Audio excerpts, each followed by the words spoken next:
Welcome to Nice People Channel.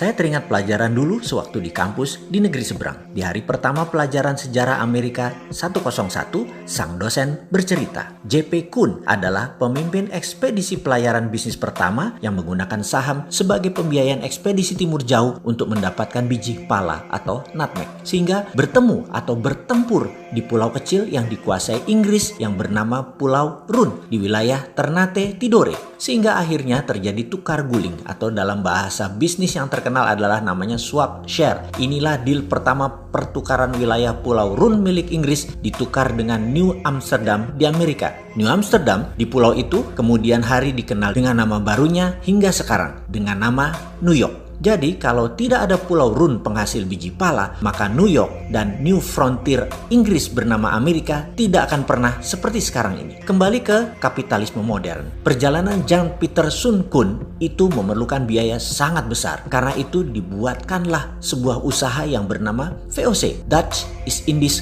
Company, milik berbagai pengusaha Eropa berbasis di Belanda. Mengapa multi-owners? Karena semakin banyak yang store saham, semakin kecil risiko yang ditanggung dalam perjalanan yang berbiaya sangat besar tersebut. Inilah asal-muasal awal kapitalisme modern, yaitu modal bersama, urun dana di bursa keuangan. Maaf, ini juga yang jadi alasan Santara lahir, berdasar dua pengalaman sejarah, Koleganza Venezia dan VOC-nya Belanda. VOC adalah perusahaan pertama di dunia yang menjual stok atau sahamnya agar bisa dimiliki banyak pemodal secara masif. Karena itu, mereka terdiri dari pemilik 17 pemegang saham besar. Beda dengan Koleganza, pemegangnya orang kecil. Oke, nanti kita jelaskan lengkap di chapter khusus untuk Koleganza Venezia ini. VOC juga perusahaan pertama di dunia yang sahamnya dimiliki oleh multi-international owners. Ditambah dengan 21 tahun pemberian hak kelola spice, rempah, menjadikan VOC adalah perusahaan mega korporasi pertama di dunia. Hak yang utamanya adalah mengeksploitasi rempah Nusantara. VOC menjadi model pertama di dunia atas mega korporasi yang merubah dunia bisnis, dunia finansial, dunia saham, bursa efek, dunia sosiopolitik ekonomi, military political diplomasi, maritime exploration, dan penjajahan ekonomi oleh perusahaan global. Sengaja saya menuliskan panjang sejarah VOC ini agar bisa mengingatkan dari sejak awal Indonesia ini berdiri. Negara kepulauan terbesar di dunia ini adalah ditakdirkan sebagai global player. Banyak peristiwa besar yang membuat dunia seperti sekarang ini dilahirkan dan besar karena Indonesia. Juga mengingatkan bahwa Indonesia itu dijajah oleh VOC loh ya, dieksploitir secara ekonomi sumber daya alamnya. Kekuatan militer Hindia Belanda di setiap wilayah VOC yang membayar overheadnya bukan pemerintah kerajaan Belanda, tetapi swasta, yaitu VOC itu sendiri. Korporasi membayar power itu biasa. Lalu yang dibayar tadi juga tahu diri, yaitu agar langgeng VOC di negara jajahan sumber daya alam dan manusianya sampai habis, maka wilayah itu dilindungi dengan ketat oleh tentara. Samalah dengan Tiongkok, negaranya melindungi bisnisnya di negara lain. Pemerintah Amerika melindungi swastanya di Timur Tengah dan di seluruh dunia dengan 800 pangkalan, mulai dari pangkalan militer fisik yang terlihat hingga safe house. Mudah-mudahan pelajaran beginian bukan menyindir ketika ada pejabat miring ke salah satu karena dia tidak paham geostrategi negara lain. Maaf loh ya, maaf. Biasanya ya kalau tidak paham ya kaki tangan mereka. Wis, itu saja. Kembali ke VOC di Nusantara. Rebutan nutmeg, biji pala yang di zaman itu lebih mahal dari emas karena bisa menyembuhkan wabah penyakit yang melanda Eropa. Jadi new normal setelah wabah penyakit di Eropa secara singkat adalah Inggris dapat Amerika, Belanda dapat Indonesia. Deal bisnis yang merubah peta politik dunia. Kita lompati sebentar ke masa setelah Perang Dunia Kedua di Indonesia. Seperti tadi kita ingatkan, Indonesia memang ditakdirkan sebagai global player dan ini semua tergantung dari siapa yang mengelola negaranya. Kita semua sepakat bahwa Indonesia ada emas. Budaya logam Nusantara salah satu yang terbaik di dunia.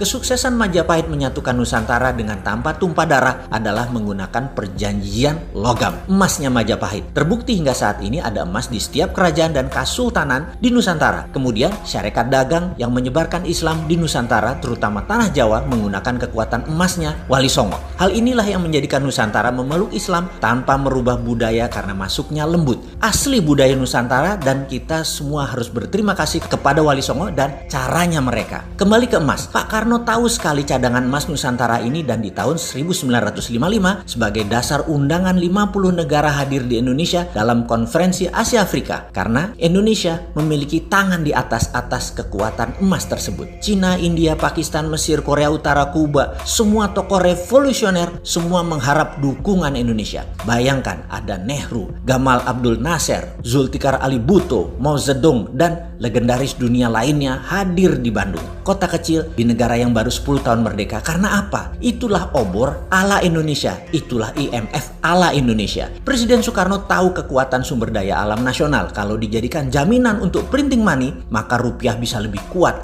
dari dolar. Tapi sayang 1000 kali sayang, Pak Karno pemikir tunggal. Di bawahnya tidak siap karena cakar-cakaran kekuatan politik bermanuver, sehingga lupa mengelola tanah air tercinta dan membangun kekuatan pertahanan, terutama intelijen. Sungguh, membangun kekuatan politik dunia tanpa membangun kekuatan shadow, kita menjadi rapuh. Ketika CIA bergerak, kita tidak antisipasi. Langkah Soekarno adalah ancaman terhadap dolar. Dan terbukti 10 tahun kemudian CIA berhasil melakukan operasi clandestine menggulingkan Soekarno. Pak Karno menjadi sejarah. Kembali kita ulangi sekali lagi. Sepakat ya, Indonesia ini ditakdirkan memang untuk jadi global player. Kedepan kita harus perbaiki strategi bernegara dalam geostrategi antar negaranya. Inilah kekuatan yang harusnya saat ini diambil alih oleh pemerintah di saat gajah Cina Amerika bersih tegang. Sekarang dunia bergeser lagi peta politik dunia dengan adanya Thucydides trap antara Cina dan Amerika. Bener deh, kita tidak boleh terjebak obor Cina dan strategi keuangan ala IMF-nya Amerika.